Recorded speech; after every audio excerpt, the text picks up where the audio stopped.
Imaginez un pays où la Méditerranée vient embrasser des falaises millénaires, où le blanc éclatant d'une capitale mythique défie l'azur du ciel. Bienvenue en Algérie, le géant endormi qui s'éveille au cœur de l'Afrique. Regardez Alger, la Blanche, s'étendre majestueusement avec sa Casbah chargée d'histoire et ses nouveaux minarets qui touchent les nuages. Ici, chaque ruelle raconte une épopée, chaque port est une porte ouverte sur le monde. Mais l'Algérie, c'est aussi un silence sacré qui plane sur l'immensité dorée du Sahara. Des montagnes de Lacé-Crème aux dunes de sable rouge du Tassili Nadjer, nous survolons le plus grand musée à ciel ouvert de l'humanité.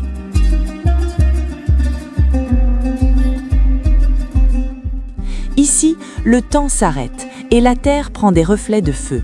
C'est une terre de contrastes brutaux où la rudesse du désert rencontre la douceur des oasis cachées.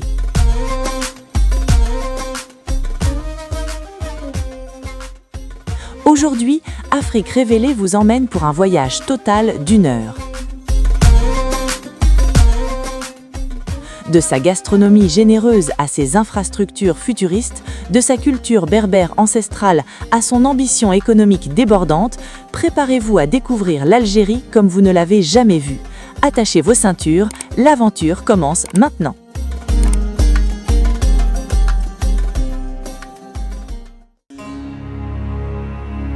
Pour comprendre l'Algérie, il faut d'abord embrasser sa démesure. Depuis 2011, elle s'impose fièrement comme le plus vaste pays d'Afrique et du monde arabe. Avec une superficie vertigineuse de plus de 2 381 000 km², l'Algérie est un véritable sous-continent à elle seule. Pour vous donner une idée de l'échelle, c'est près de 4 fois la taille de la France ou l'équivalent de l'Europe de l'Ouest tout entière. Mais ce qui frappe au-delà de l'espace, c'est sa diversité bioclimatique. Des sommets enneigés du Durdura en Kabylie, aux plaines fertiles de la Mitidja, jusqu'aux profondeurs infinies du Sahara, qui occupent 80% du territoire, l'Algérie est une terre de contrastes radicaux. C'est ce territoire immense qui lui confère sa résilience et sa richesse, abritant des ressources naturelles qui font d'elle un acteur énergétique incontournable sur la scène mondiale. Cette terre de géants est habitée par une population tout aussi vibrante. Aujourd'hui, l'Algérie compte plus de 45 millions d'habitants, une force vive caractérisée par sa jeunesse et son dynamisme. Plus de la moitié de la population a moins de 30 ans, représentant un capital humain exceptionnel pour les défis de demain.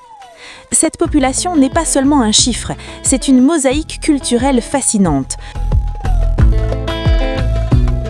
Entre les citadins d'Alger ou d'Oran, les montagnards de Kabylie et des Aurès, et les Touaregs, les hommes bleus du désert, l'identité algérienne est plurielle, forgée par des millénaires d'histoire. C'est cette jeunesse connectée et ambitieuse que nous voyons aujourd'hui investir les universités, les start-up et les nouveaux projets d'infrastructures que nous explorerons plus tard dans ce documentaire. Enfin, regardons la carte. La position de l'Algérie est son plus grand atout géopolitique. Véritable trait d'union entre l'Europe, la Méditerranée et l'Afrique subsaharienne, elle occupe une place de pivot stratégique. Avec 1200 km de côte méditerranéenne, elle est la porte d'entrée naturelle du Maghreb. Mais son regard se tourne aussi résolument vers le sud. En partageant ses frontières avec 7 pays, du Maroc à la Libye, du Mali au Niger, l'Algérie est le verrou de sécurité et le moteur d'intégration du Sahel. C'est ici, à la croisée des chemins entre le monde arabe, le bassin méditerranéen et l'Afrique profonde, que s'écrit l'avenir économique du pays. Une position qui fait de l'Algérie non pas seulement un spectateur, mais un leader naturel du renouveau africain.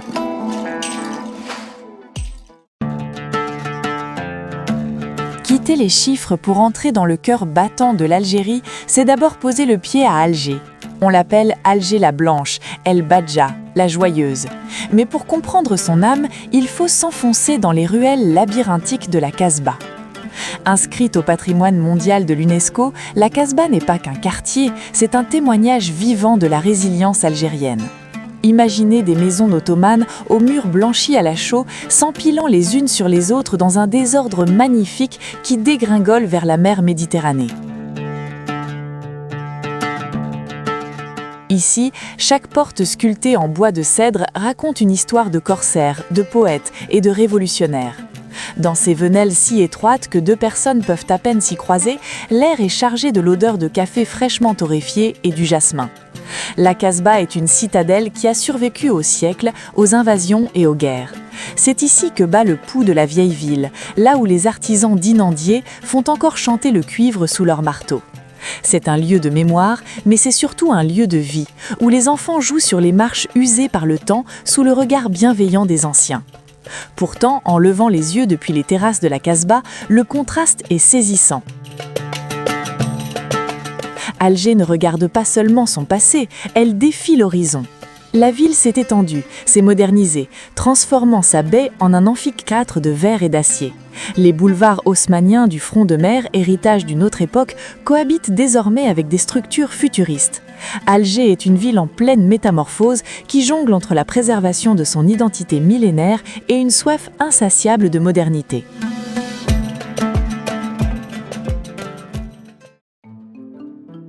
Et s'il est un symbole qui incarne cette nouvelle ère, c'est bien la grande mosquée d'Alger, Jama El Jazahir. En longeant la baie, impossible de manquer son minaret. Culminant à 265 mètres de hauteur, c'est le plus haut du monde. C'est un phare spirituel et technologique qui domine toute la capitale. Ce projet colossal n'est pas seulement la 3e plus grande mosquée de la planète, après celle de la Mecque et de Médine, c'est la plus grande d'Afrique, un record qui souligne l'ambition démesurée du pays. L'architecture de cet édifice est une prouesse de l'ingénierie moderne. Conçue pour résister aux séismes les plus violents, elle mêle harmonieusement les motifs géométriques traditionnels de l'art islamique algérien avec des matériaux de pointe. Sa salle de prière peut accueillir jusqu'à 120 000 fidèles sous une coupole immense qui semble flotter dans la lumière. Mais Jama El Jazahir est bien plus qu'un lieu de culte. C'est un complexe culturel et scientifique majeur, abritant une bibliothèque d'1 million de livres, un centre de recherche et des jardins luxuriants qui invitent à la sérénité. En marchant sur l'esplanade de la mosquée, on réalise l'ampleur de la vision algérienne. Ce monument fait face à la mer, comme pour dire au monde que l'Algérie est prête à rayonner à nouveau. Il y a une poésie particulière à voir l'ombre du plus haut minaret du monde s'allonger vers les vieilles pierres de la Casbah. C'est le dialogue entre deux époques, d'un côté le socle inébranlable des racines, de l'autre la flèche d'un futur radieux. Ce passage d'Alger entre ses ruines sacrées et ses dômes de cristal nous montre que la capitale est le miroir parfait du pays tout entier. Une nation fière qui s'appuie sur une histoire monumentale pour construire des lendemains plus grands encore. Alger ne se visite pas, elle se ressent entre le souffle du large et la ferveur de ses habitants qui voient leur ville se transformer jour après jour en une métropole de classe mondiale.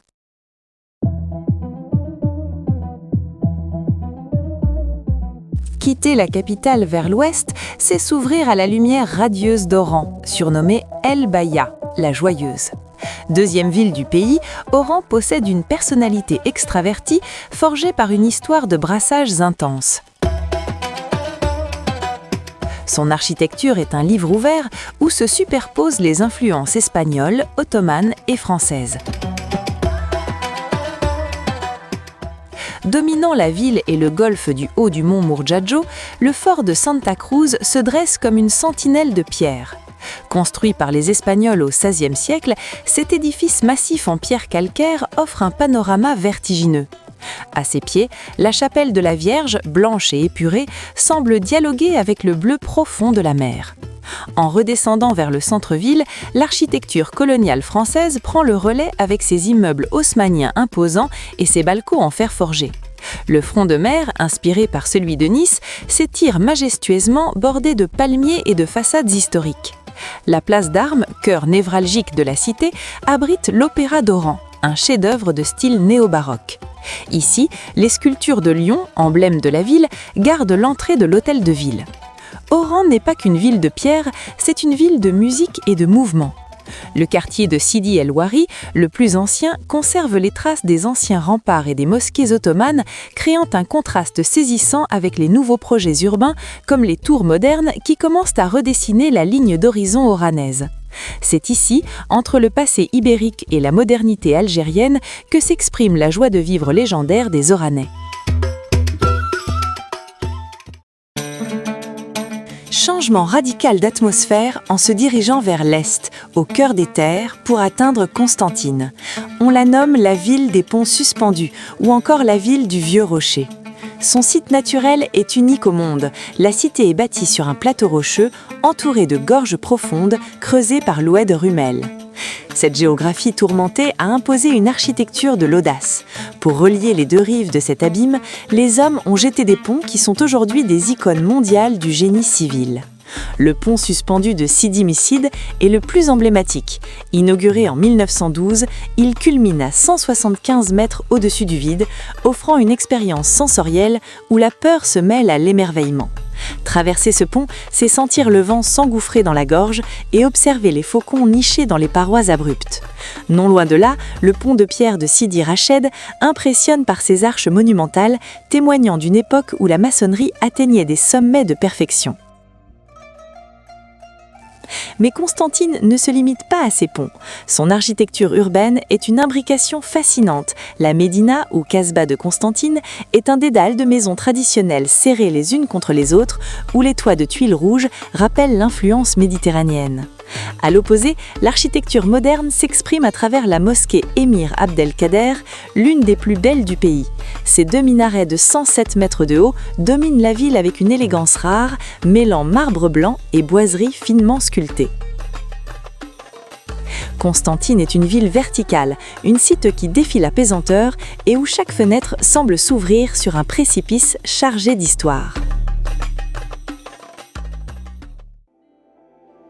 Pour clore ce triptyque urbain, la route mène à Annaba, l'ancienne Beaune, que les Algériens appellent affectueusement la Coquette. Située à l'extrémité est du littoral, Annaba est une ville où la douceur de vivre méditerranéenne rencontre la puissance de la nature. Son port, l'un des plus importants du pays, est le poumon économique de la région, mais c'est son architecture sacrée et ses plages qui captivent le visiteur. Sur la colline qui surplombe la ville, la basilique Saint-Augustin trône avec une dignité solennelle. Ce monument de style byzantino-mauresque, achevé à la fin du XIXe siècle, est un symbole fort de la profondeur historique de la région. Il rend hommage à Saint-Augustin, évêque d'Hippon, l'une des figures intellectuelles les plus marquantes de l'humanité, née dans ces terres algériennes. L'utilisation du marbre rouge et des mosaïques colorées à l'intérieur de l'édifice crée une lumière chaude qui contraste avec l'azur de la mer en contrebas. Annaba, c'est aussi le cours de la Révolution, une immense esplanade bordée d'arbres centenaires et de terrasses de café où la vie sociale bat son plein.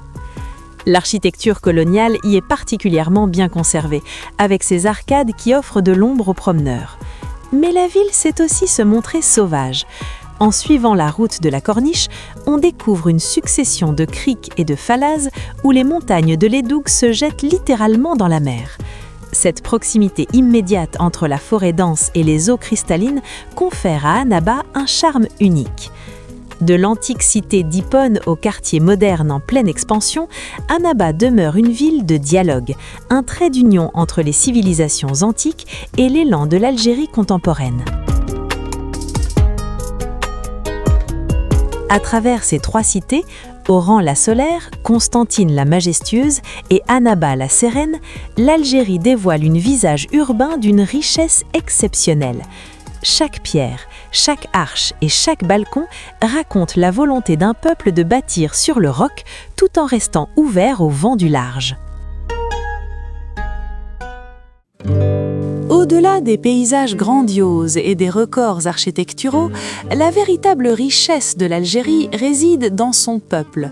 Comprendre l'Algérie, c'est s'immerger dans une mosaïque humaine d'une profondeur rare, où les identités s'entrelacent pour former une nation singulière. Ici, l'histoire n'est pas seulement gravée dans la pierre, elle coule dans les veines d'une population qui a su préserver ses racines millénaires tout en embrassant les courants de la modernité. Cette algérianité est le fruit d'une fusion unique entre le socle autochtone berbère, l'apport arabe et les multiples influences méditerranéennes qui ont traversé ce carrefour géographique. Le visiteur qui parcourt le pays est immédiatement frappé par cette diversité de visages, de dialectes et de coutumes. Pourtant, une force invisible unit ces 45 millions d'âmes, un sentiment d'appartenance viscérale à une terre qui a exigé courage et sacrifice. C'est un peuple fier, dont la dignité se lit dans le regard des anciens et l'énergie débordante de la jeunesse. Cette identité plurielle ne divise pas, elle enrichit le patrimoine national, faisant de chaque région un conservatoire de traditions vivantes.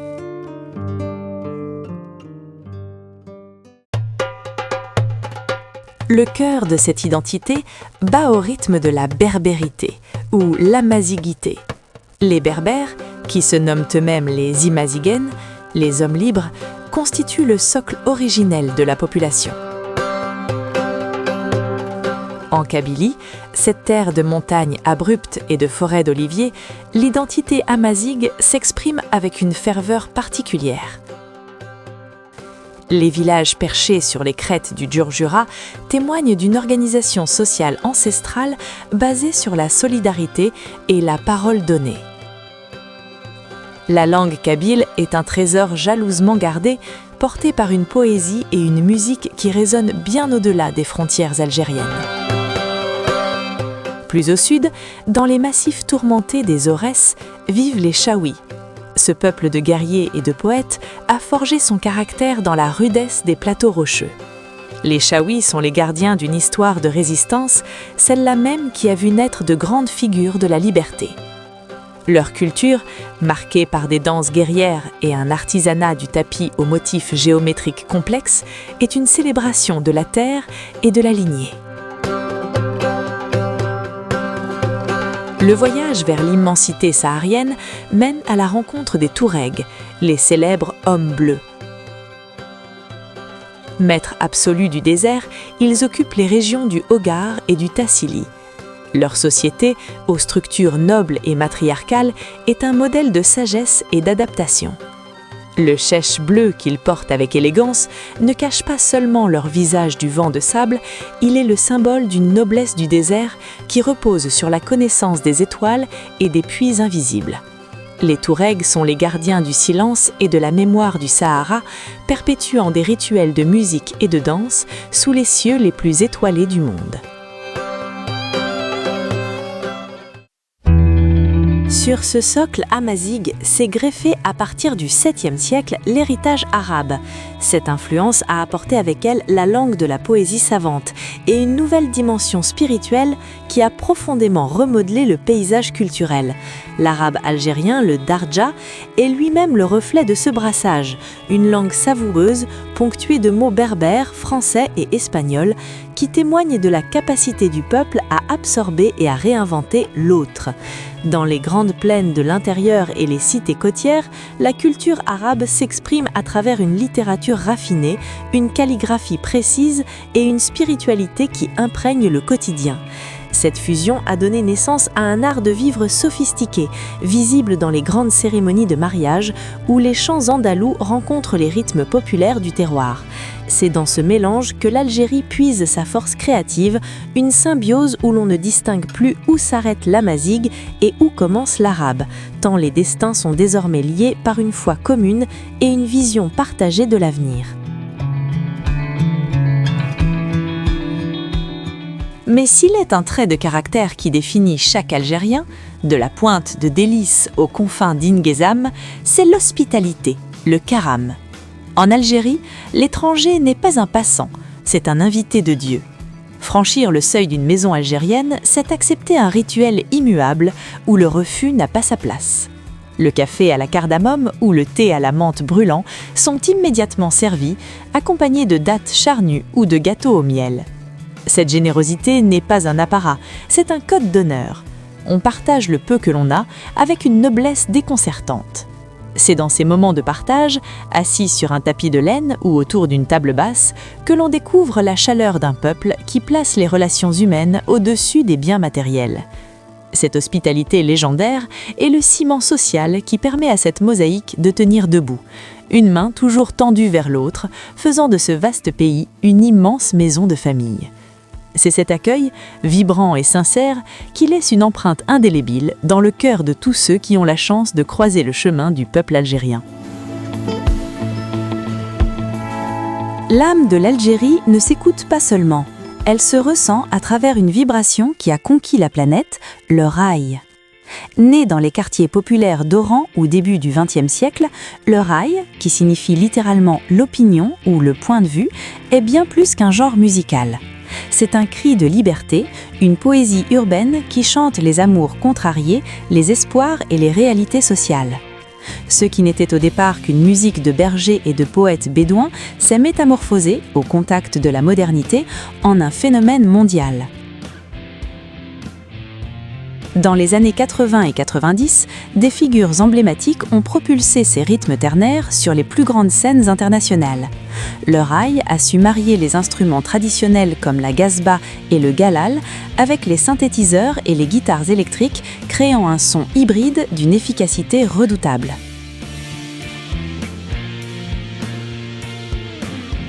À l'opposé de la fougue du raï, le visiteur découvre la sérénité et la rigueur de la musique andalouse, le tarab. Héritage précieux des vagues d'exilés venus d'Espagne musulmane dès le Moyen-Âge, cette musique savante s'est enracinée dans 3 grandes écoles, Tlemcen, Alger et Constantine. Ici, chaque note est pesée, chaque nouba, suite de pièces vocales et instrumentales, suit une structure codifiée qui exige des années d'apprentissage. Les orchestres andalous, où se mêlent le luth, oud, le violon, la mandoline et le kanoun, transportent l'auditeur dans les jardins de l'Alhambra. C'est une musique de cour, raffinée et mélancolique, qui chante la nature, la spiritualité et la beauté des cités disparues. Mais l'Algérie a aussi su populariser cet héritage à travers le shahabi algérois. Dans les cafés de la Casbah, sous les volutes de fumée, les maîtres du shahabi ont adapté les textes savants au rythme populaire, créant une musique de proximité où la poésie s'invite au coin de la rue. L'art algérien s'exprime également à travers le textile, et plus particulièrement dans le costume traditionnel féminin, véritable chef-d'œuvre de l'artisanat d'art. Le caftan algérien et surtout la célèbre Chedda de Tlemcen est l'incarnation de cette élégance millénaire. Ce costume nuptial, classé lui aussi par l'UNESCO, est une superposition de velours brodé d'or, de perles et de bijoux précieux. Chaque pièce est le résultat de centaines d'heures de travail manuel minutieux, réalisé par des ma'alem qui se transmettent les secrets des motifs de génération en génération. À Alger, la karakou impose sa silhouette royale avec sa veste en velours cintré, travaillée au fil d'or selon la technique de la fetla ou du majboud. Porter ces vêtements, ce n'est pas seulement s'habiller, c'est revêtir l'histoire d'une nation qui a toujours placé le raffinement au centre de son identité.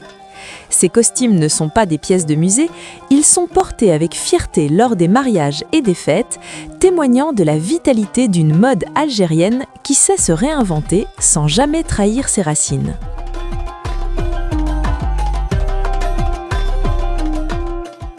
Pour clore ce chapitre des arts, il faut regarder le travail des artisans qui façonnent l'identité visuelle du pays. De la poterie berbère de Kabylie, aux motifs géométriques noirs et rouges, à la dinanderie de Constantine, où le cuivre est ciselé avec la précision d'un orfèvre, l'artisanat algérien est un dialogue constant avec la matière. Les tapis du Mzab ou de Babar racontent à travers leurs couleurs naturelles l'histoire des tribus et les paysages du désert.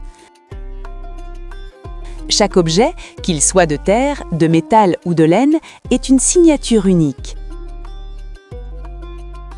L'art en Algérie n'est pas une abstraction, c'est un métier de passion, une transmission de beauté qui fait de chaque foyer un petit palais de culture.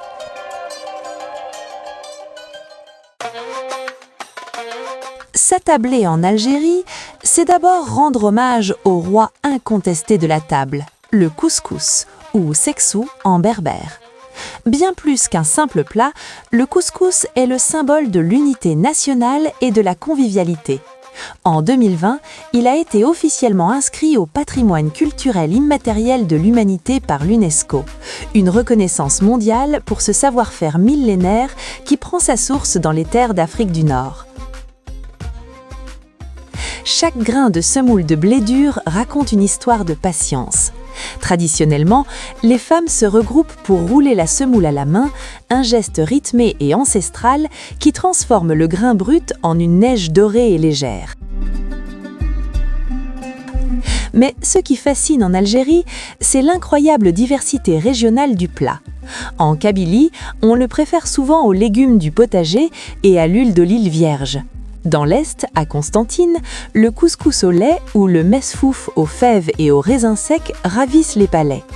À Alger, le couscous blanc à la cannelle et au navet est une signature de raffinement. Qu'il soit servi avec une viande d'agneau fondante, du poulet ou même du poisson sur les côtes, le couscous est le plat du vendredi, celui qui rassemble les générations autour d'une grande jaffna, un plat traditionnel en bois ou en terre cuite. C'est le plat de la fête, du partage et de la bénédiction. Poursuivons ce voyage culinaire avec l'un des joyaux de la cuisine citadine algérienne, le tagine zeytoun ou tagine aux olives. Ce plat incarne parfaitement la finesse de l'art culinaire algérien où l'on cherche l'équilibre subtil entre le salé et l'acidité. La base de ce ragoût est une sauce blanche ou dorée, délicatement parfumée à l'oignon, au poivre blanc et parfois à une touche de gingembre. Le secret de ce plat réside dans la préparation des olives vertes, qui sont dessalées avec soin pour ne conserver que leur croquant et leur parfum fruité. Elles viennent napper des morceaux de viande, souvent du veau ou du poulet, qui ont mijoté lentement jusqu'à devenir d'une tendreté absolue. Souvent accompagné de champignons ou de carottes fondantes pour apporter une note sucrée, le tagine zeytoun est un incontournable des grandes réceptions et du mois sacré de Ramadan.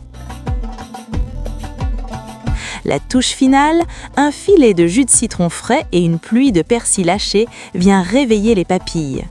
C'est un plat qui demande de la maîtrise et du temps, illustrant cet art de vivre algérien où l'on prend plaisir à laisser les saveurs se confire doucement sur le feu. Pour clore ce premier volet gastronomique, il est impossible de ne pas évoquer la chorba frik, la reine des soupes algériennes, particulièrement prisée dans le centre et l'est du pays. Sa couleur rouge profonde et son parfum fumé sont reconnaissables entre mille. Ce qui lui donne son caractère unique, c'est le frik, du blé vert récolté avant maturité, puis séché et concassé. Cette soupe est un concentré de générosité. On y trouve de la viande d'agneau coupée en dés minuscules, des pois chiches, de la tomate fraîche et un bouquet de coriandre et de menthe poivrée qui apporte une fraîcheur instantanée. La chorba frik est bien plus qu'une entrée, c'est le réconfort après une journée de jeûne, une explosion de saveurs qui réchauffe le cœur et l'esprit. Chaque famille possède son petit secret, une épice particulière ou une façon de lier la sauce, faisant de chaque bol une expérience unique. En Algérie, la cuisine est un langage d'amour, une transmission de gestes et de goûts qui font de chaque repas une célébration de la vie.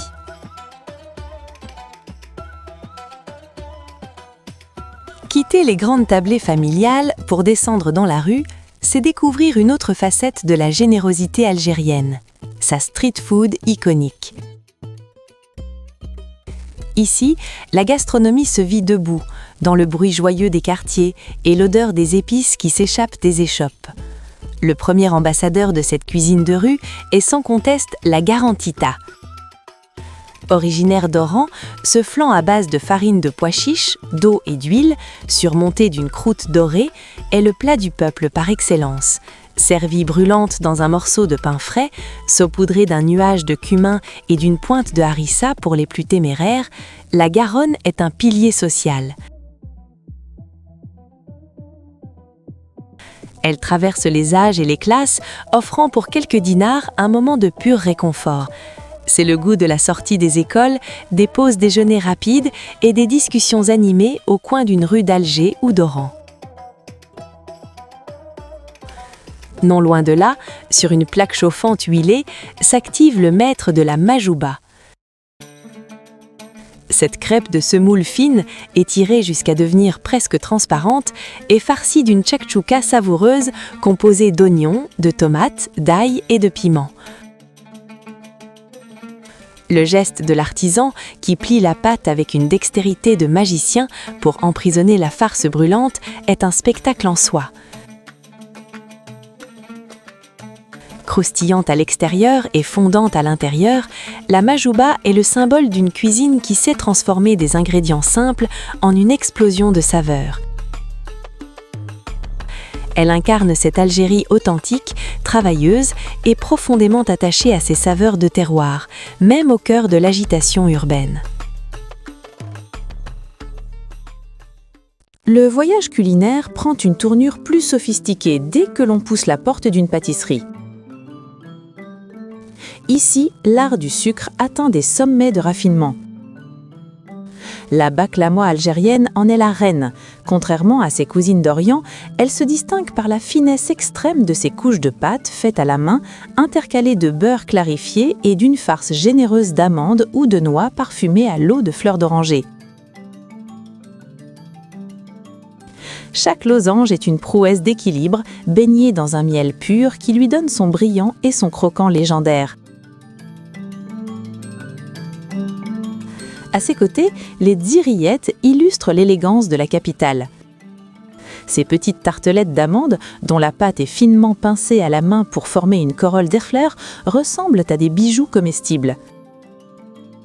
Le décor est souvent complété par une perle d'argent ou une fleur de pâte, témoignant d'un sens du détail qui frise la perfection.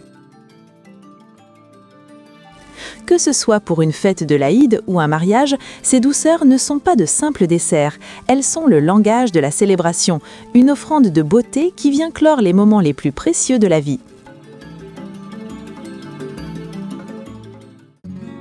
Pour accompagner ces délices, rien n'égale le rituel des boissons, véritable ciment de la vie sociale. Le café, souvent servi fort et noir ou cassé avec une goutte de lait, est le moteur des matinées et des après-midi en terrasse.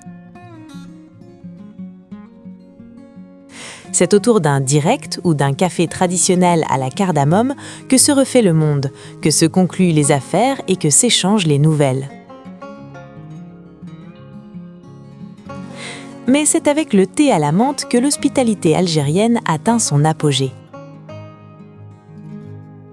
Dans le nord, il est frais et parfumé. Dans le sud, il devient un rituel sacré. Préparé avec lenteur, versé de haut pour créer une mousse onctueuse, le thé saharien se déguste en 3 verres. Le premier amer comme la vie, le second doux comme l'amour et le troisième suave comme la mort. Qu'il soit servi sous une tente nomade ou dans un salon algérois, ce breuvage est le symbole de la main tendue. En Algérie, prendre le temps d'un café ou d'un thé, c'est bien plus que boire une boisson. C'est honorer l'autre et célébrer le plaisir d'être ensemble. C'est ici que s'achève notre escale gourmande, sur cette note chaude et sucrée qui reste longtemps en mémoire. L'Algérie est avant tout une puissance énergétique de premier plan, un acteur incontournable sur l'échiquier mondial du gaz et du pétrole. Depuis l'indépendance, son sous-sol est le moteur de son développement. avec les 4e réserves de gaz naturel en Afrique et des gisements de pétrole brut de haute qualité, comme le célèbre Sahara Blend, le pays s'est imposé comme un partenaire stratégique, notamment pour l'Europe. Les infrastructures sont à la mesure de cette ambition. Des milliers de kilomètres de gazoducs traversent le désert et la Méditerranée pour alimenter les foyers et les industries bien au-delà des frontières algériennes. Mais la vision actuelle dépasse l'extraction brute. L'Algérie investit massivement dans la pétrochimie pour transformer cette ressource sur place et exporter des produits à forte valeur ajoutée.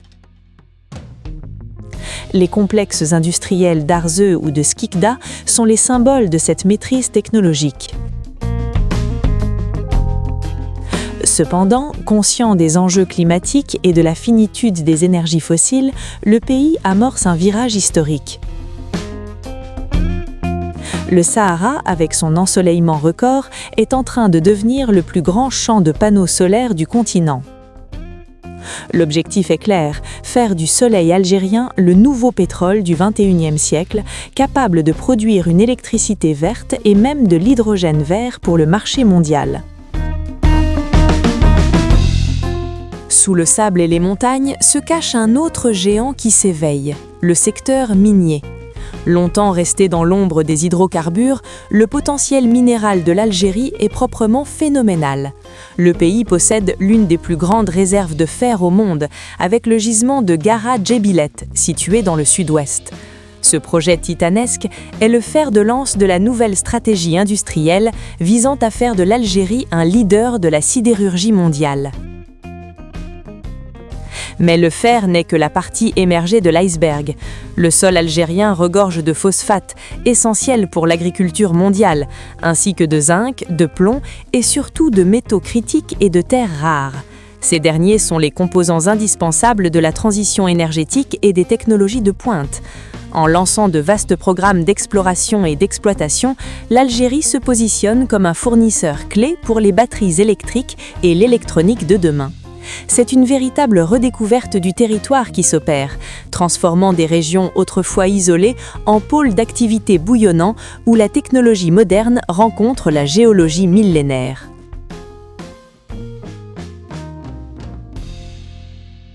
Le plus grand défi, et sans doute la plus belle réussite récente, se trouve dans ce que l'on appelle désormais l'or vert. L'Algérie ne se contente plus de ses plaines fertiles du nord, comme la Mitidja. Elle a entrepris de conquérir le désert pour assurer sa sécurité alimentaire. Grâce à la maîtrise des eaux souterraines et à des techniques d'irrigation de précision, des milliers d'hectares de dunes ont laissé place à des cercles verdoyants visibles depuis l'espace. Dans les régions d'Adrar ou d'El Oued, on produit désormais du blé, du maïs et des pommes de terre en quantités industrielles, défiant les lois de l'aridité. L'Algérie est déjà le leader mondial de la production de dattes d'Eglet Nour, un fruit d'une qualité inégalée qui s'exporte sur tous les continents. Mais l'ambition est d'aller plus loin, devenir un exportateur majeur de fruits et légumes hors saison pour le marché européen.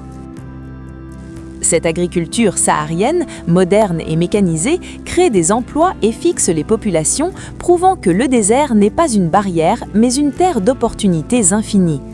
Entre ses hydrocarbures, ses métaux précieux et ses terres fertiles, l'Algérie déploie une stratégie multisectorielle pour bâtir une économie résiliente, souveraine et tournée vers l'avenir. Le géant africain ne se repose plus sur ses acquis, il cultive, extrait et innove pour rayonner sur la scène économique internationale. S'il est un sujet qui passionne notre communauté et qui revient sans cesse dans vos commentaires, c'est bien celui-ci, la transformation radicale de l'aéroport international Houari Boumedienne d'Alger. Véritable vitrine de la modernité algérienne, le nouveau terminal ouest est bien plus qu'une simple aérogare. C'est une déclaration d'ambition. Avec sa structure de verre et d'acier qui semble flotter sur l'horizon, ce joyau architectural s'étend sur plus de 200 000 mètres carrés. Ce projet, que beaucoup d'entre vous ont suivi avec une attention particulière, a propulsé Alger au rang de hub aéroportuaire majeur entre l'Afrique, l'Europe et l'Asie.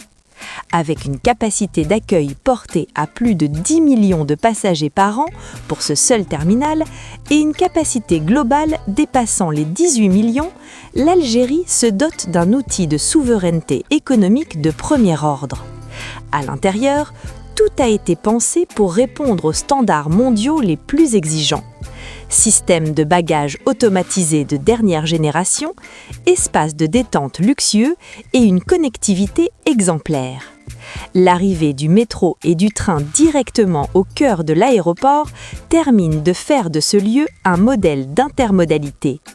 Pour la compagnie nationale Air Algérie, c'est une base opérationnelle de classe mondiale qui lui permet de multiplier les liaisons vers le reste du continent africain, faisant d'Alger la porte d'entrée incontournable de la nouvelle route de la soie et des échanges nord-sud.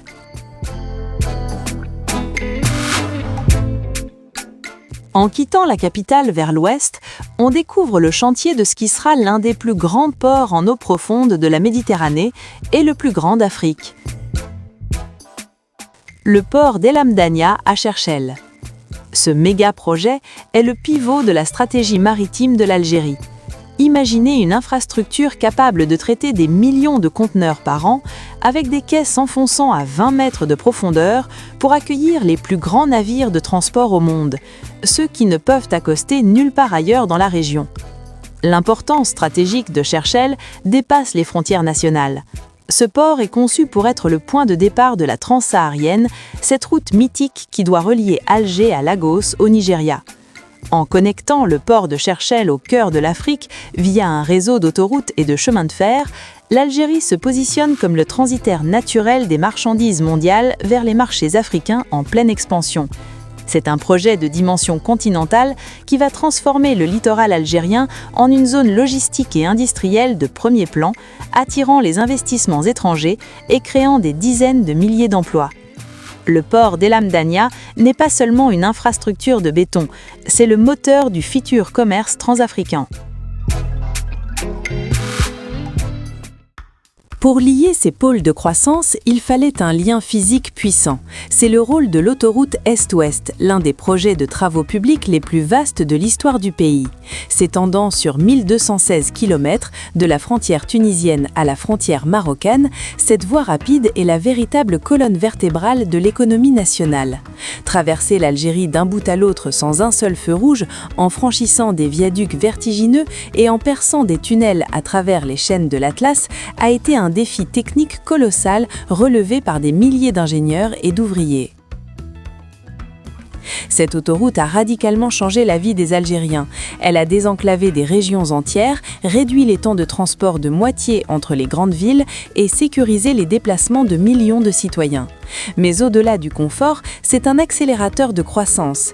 Elle permet une circulation fluide des produits agricoles du sud vers les ports du nord et des produits manufacturés vers les marchés de l'intérieur. Et l'ambition ne s'arrête pas là. Ce réseau s'étend désormais vers le sud avec l'autoroute des Hauts Plateaux et la modernisation de la route transsaharienne, visant à transformer l'Algérie en un carrefour logistique fluide et moderne. À travers l'aéroport d'Alger, le port de Cherchell et ce ruban d'asphalte qui traverse le pays, l'Algérie prouve qu'elle a les moyens de ses ambitions. Ces méga-projets sont les fondations d'une nation qui se prépare à jouer un rôle de leader dans l'économie mondiale de demain. C'est la preuve concrète que le pays investit ses revenus pétroliers dans des actifs durables capables de porter les générations futures vers une prospérité nouvelle. L'Algérie ne se contente plus de rêver son futur, elle le bâtit, pierre après pierre, terminal après terminal. Quitter les bruits de la modernité pour s'enfoncer dans le Grand Sud, c'est entreprendre un voyage non pas seulement dans l'espace, mais dans le temps profond de l'humanité. À l'extrême sud-est de l'Algérie, le plateau du Tassili Nadjer se dresse comme une forteresse de grès sculptée par les éléments sur des millions d'années. Inscrit au patrimoine mondial de l'UNESCO, ce territoire est une énigme géologique et archéologique. Ici, le vent et l'érosion ont érigé de véritables forêts de pierre où des obélisques naturels et des arches monumentales créent un paysage que l'on jurerait appartenir à une autre planète. Le sol, teinté d'ocre, de rouge et de noir, offre un décor lumaire où le silence n'est interrompu que par le souffle du vent saharien. Pourtant, ce désert qui semble aujourd'hui aride et désolé cache un secret fascinant. En s'approchant des parois rocheuses et en s'engouffrant sous les abris naturels, on découvre un témoignage bouleversant de la vie préhistorique. Le Tassili Nadjer abrite plus de 15 000 dessins et gravures rupestres, faisant de ce lieu le plus grand musée à ciel ouvert de la planète. Ces œuvres d'art millénaires racontent une époque où le Sahara était une terre fertile, une savane luxuriante où coulaient des rivières et où s'épanouissait une faune aujourd'hui disparue de ces latitudes. Les parois s'animent de représentations de troupeaux de bœufs, de girafes, d'éléphants et même d'hippopotames. On y voit des scènes de chasse d'une précision remarquable, des danses rituelles et des moments de vie quotidienne qui nous relient directement à nos ancêtres les plus lointains. La période des têtes rondes, avec ses figures énigmatiques et ses géants peints en ocre, soulève encore aujourd'hui de nombreuses interrogations chez les historiens et les archéologues. Ces fresques sont les archives visuelles d'un monde disparu, une preuve tangible des changements climatiques majeurs qu'a connus notre Terre. Marcher au milieu de ces roches, c'est sentir le poids de l'histoire et la fragilité de notre passage sur cette planète. Plus à l'ouest, au départ de Tamanrasset, se dresse un autre géant, le massif du Hogar, ou Aagar. Si le Tassili est fait de grès et de douceur érodée, le Hogar est un monde de violence tellurique pétrifiée. Ce massif volcanique, né des entrailles de la Terre, offre une vision dramatique de pics sombres et de dômes de basalte qui déchirent le ciel bleu-azur. Le plateau de l'Atakor est le point culminant de ce chaos magnifique. Ici, les aiguilles volcaniques s'élancent vers les nuages comme des doigts de géants, créant une atmosphère de fin du monde d'une beauté à couper le souffle. Le point d'orgue de cette traversée est sans nul doute l'Assékrem. À près de 2800 mètres d'altitude, ce sommet offre l'un des panoramas les plus célèbres au monde. C'est ici que le père Charles de Foucault a choisi de construire son ermitage en 1911, cherchant dans cet isolement absolu une connexion avec le divin. En contemplant l'horizon depuis ce balcon naturel, on comprend pourquoi ce lieu est considéré comme l'un des centres spirituels du désert. Les montagnes s'étendent à perte de vue dans un dégradé de mauve, de gris et de bleu, formant un océan de pierres immobile. Assister au lever ou au coucher du soleil depuis l'Assékrem est une expérience qui transforme. La lumière rasante vient embraser les pics volcaniques, faisant passer la roche du noir le plus profond à un orange incandescent en quelques minutes. C'est un spectacle de pure métaphysique où l'on prend conscience de l'immensité de l'univers et de la splendeur sauvage de l'Algérie. Dans ce décor de Genèse, le temps semble s'être arrêté, laissant place à une contemplation sereine et absolue. Mais ces paysages ne seraient pas ce qu'ils sont sans la présence des Touaregs, les seigneurs de ces lieux. Gardiens du Tassili et du Hogar, ces hommes bleus connaissent chaque passage, chaque point d'eau caché et chaque abri orné. Leur culture, faite de poésie et de respect pour la nature, est intimement liée à ces rochers. Ils sont les héritiers de ceux qui peignaient sur ces parois. Leur présence silencieuse et leur hospitalité autour d'un thé brûlant ajoutent une dimension humaine indispensable à cette immensité. En quittant le Grand Sud, le voyageur emporte avec lui une part de ce silence et de cette lumière. Le Tassili et le Hogar ne sont pas seulement des sites touristiques, ce sont des sanctuaires de la mémoire mondiale. Il nous rappelle que l'Algérie possède sur son sol l'une des clés de la compréhension de l'aventure humaine. C'est une terre de racines et d'éternité, où la pierre parle encore à celui qui sait l'écouter. Ce passage par le désert clôt notre exploration géographique avec une profondeur qui marque l'esprit pour toujours, affirmant une fois de plus que l'Algérie est une terre de révélation permanente. Nichée au pied du plateau du Tassili Najer, l'oasis de Djanet s'impose comme la porte d'entrée d'un monde féerique. Surnommée la perle du Tassili, cette ville-jardin est un havre de fraîcheur où des milliers de palmiers dattiers se détachent sur un fond de montagnes de grès noir. Pour le visiteur, Djanet est le point de départ de toutes les expéditions vers les sites rupestres et les dunes de la Tadrart rouge. Mais la ville possède sa propre âme, rythmée par des traditions ancestrales. L'un des moments les plus intenses pour découvrir Djanet est la fête de la Sebeiba, classée au patrimoine immatériel de l'UNESCO. Ce rituel millénaire voit s'affronter pacifiquement les deux quartiers historiques de la ville à travers des danses guerrières et des chants poétiques. Les hommes, vêtus de leurs plus beaux habits traditionnels et brandissant des épées, célèbrent la fin d'un conflit ancestral et le renouveau de la vie. C'est une explosion de couleurs et de sons qui témoigne de la vitalité de la culture locale.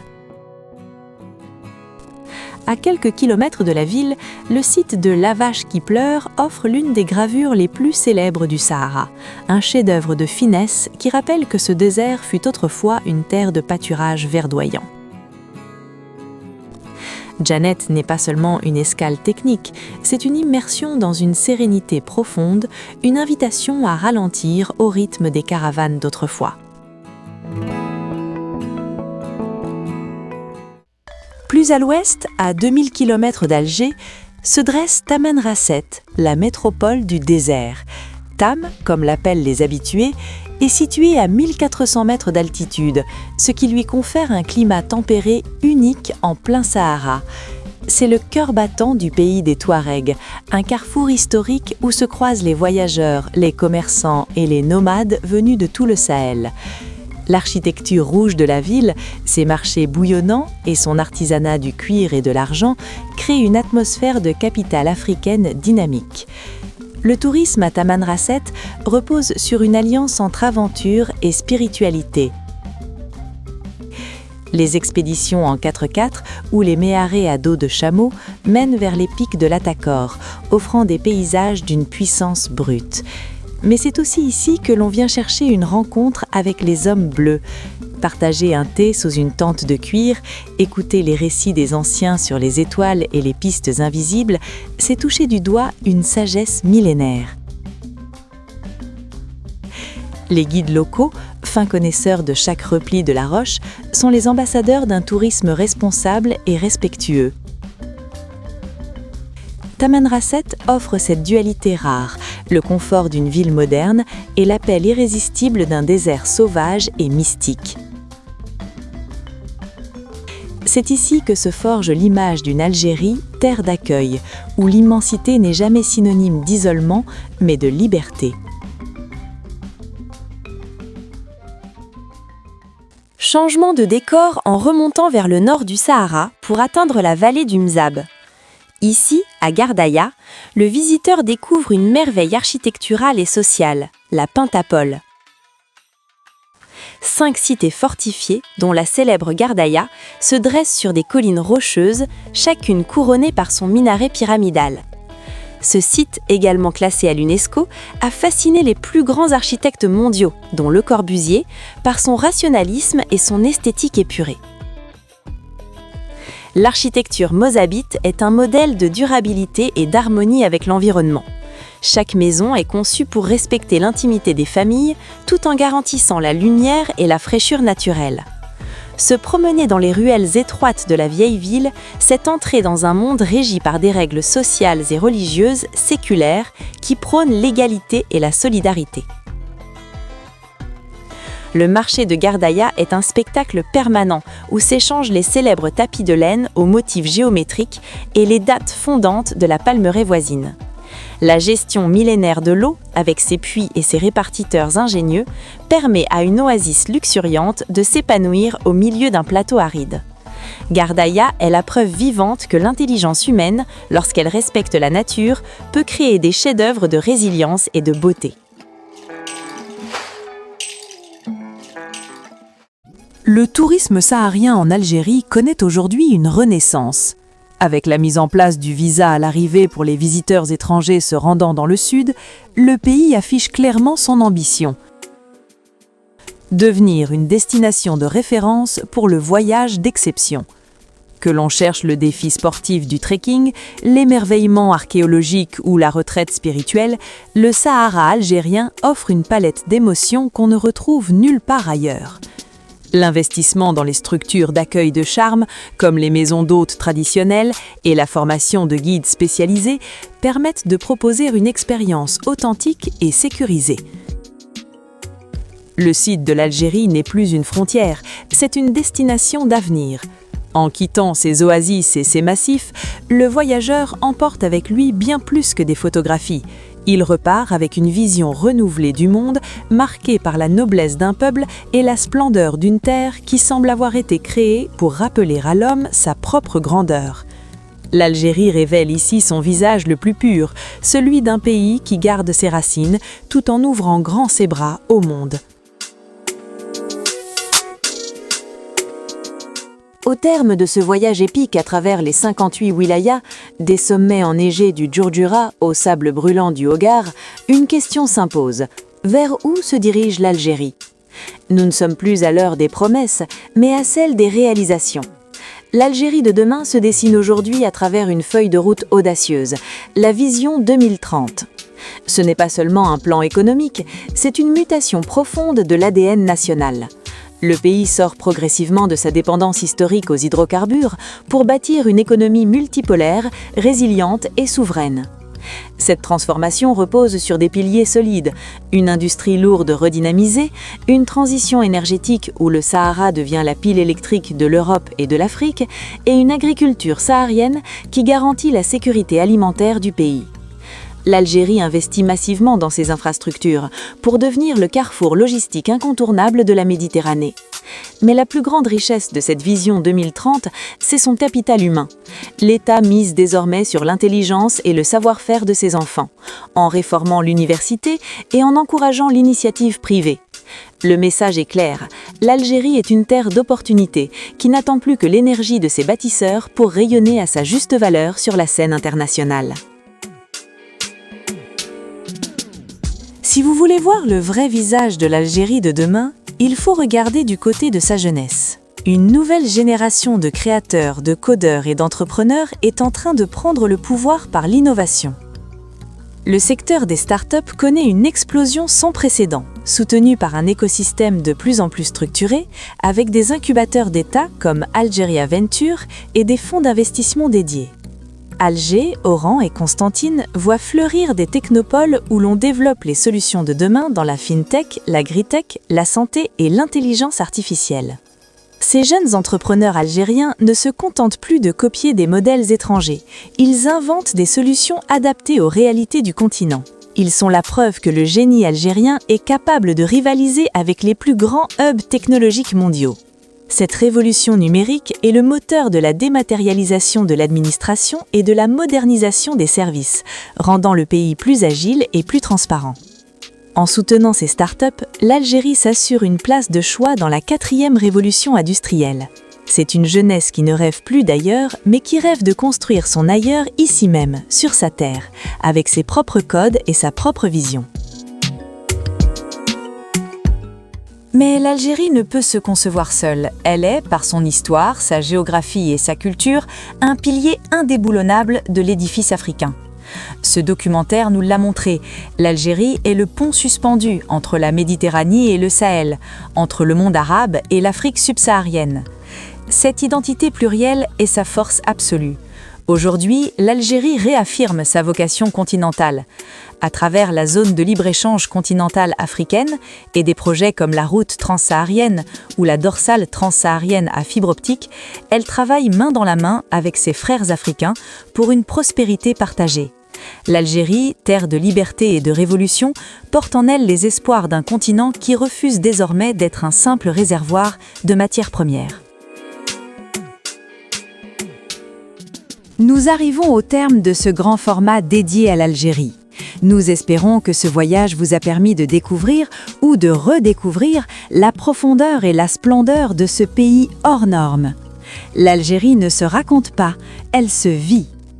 Si ce documentaire vous a touché, si vous avez appris quelque chose de nouveau ou si vous avez ressenti cette fierté de découvrir notre belle Afrique, manifestez-vous. Abonnez-vous à Afrique Révélée pour ne rien manquer de nos prochaines explorations à travers le continent. Partagez cette vidéo massivement pour montrer au monde le vrai visage de l'Algérie. Et surtout, laissez-nous un commentaire. Quelle partie du documentaire vous a le plus marqué ? Merci de votre fidélité. La famille Afrique Révélée s'agrandit grâce à vous. Restez curieux et à très bientôt pour une nouvelle aventure sur les terres de nos ancêtres. Taya El Jazaïr et vive l'Afrique!